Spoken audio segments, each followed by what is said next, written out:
Egaa dhalli namaa hedduun akkasii isaaniin gadi gaafataatu dhimma keen qaban jiraachuuf jiraachuu dhabuu kellee yaadatanii isaaniin qixa gaafataatu yeroo hunda qixa isaanitti waan si arganii fi karaa ittiin of biraa garsi deebisan barbaadu si caaluuf jedhanii garsi qabuuf haala mijeeffatu si waliin qixa jiraachuu sirra dhaabbatanii mul'achuu fedhu isaaniin gaafa caaltu harka kennatu kan fira kee hin taanellee inni fira kooti jedhee himata hiriyyaa kee kan hin taanellee inni hiriyyaa kooti jedhee himata ta'us garuu inaaffaan caalamuu keessa isaanii jirti haala mijataa argannaan boollatti sigatu kanaaf uumaa kee galateeffataa of ta'eetii jiraadhu. Namni tilmaama mataa isaatiin beekaa wallaalaa gaarii fi yaraa si gochuu danda'a. Sababni isaas of gatee dhimma keen komateera kaa'am. Namoonni of beekan of irratti hojjetu, namoonni of lagan dhimma namaa hojii manaa godhatu. Kanaafuu gurra hin kenniiniifi.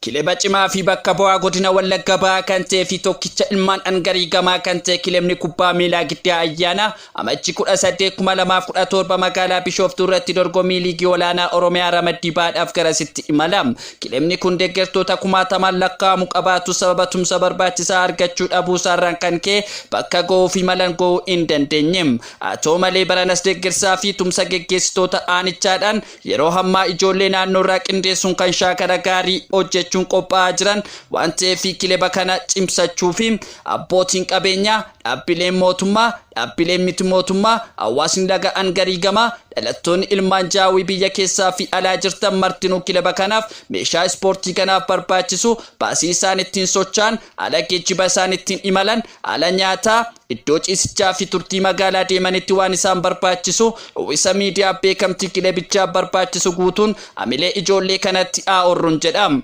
Giddaan kan kootii kan keetisim ijoolleen maqaa keenya kana waamsisuuf carraaqan kana nutis amilee isaanii ijaaruuni ajajjabeessinuun jedham. Carraa gaarii fi kan milkim ispoorteessitoonni kilebicha bakka buutanii qabxii kilebicha madaalu galmeessisuun uummata isin kabajee fi deeggaree kana pirimeer liigii Oromiyaa seenuun faajjii kilebichaa ol kaasan jedham. Carraa gaarii kileba Giddaa Ayyaana. Barbaachisummaan kee gatii namni siif kennu irratti kan xiyyeeffate miti. Hanga irratti gaaris ta'u ama namni gatii garagaraa nuuf kennuun yookaan nu madaaluun gatii keenya akka ta'e wayitii sammuusaa keessaa qaba. Garuu inni yaada isaati malee namni eenyummaa keenya dhugaa yookaan gatii nu madaalu argate hin jiru. Gatii mataasaa kan nuuf kenne danuudhaan paawundis ta'u doolaarii yookaan albuunni guddaan ittiin sharafamuu dandeenyu garuu hin argamne.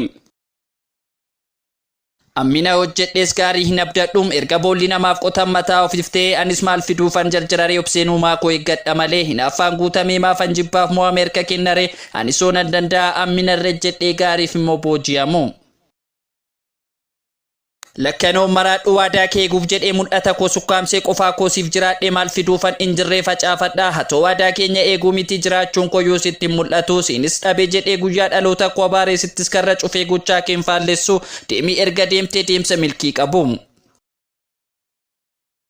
Meejacha maaliin sii kakadhee wareega maalii sii kaffalu yoo marraa wadhes na amantee onnee koo tokkitti dhuunfatta jalalan siif qabu subattee abdii koo dhugaan mirkaneessita anootu waa'ee kee yaadu guyyoonni dabaree wal jijjiiru hatoon dubbattu argiteetu dhageessu anoo obsi obsaanaan nan goromsaa dhugaa jennaan hunduma isaayyuu obsees dhoksees furmaatan dhabeem. Anoo yeroo hunda kana nuumaa koo galateeffadhu dachee kanarratti hundumaa keessaa fooyyessiin naallachuusaadhaam atis yeroo kamiyyuu cinaacha koonaaf taatee gaddaaf gammachuu koo hirmaattam anoo siif jechootan dhabee molmaa keetuun irra caaleem tokkittii koonaaf jiraadhu malee edaa maalan jedham ati naaf dhaadannoo koo lafarraadhaam siinan gabrummaa jalalaa jilbeenfachiisee bilisummaa gonfadheem.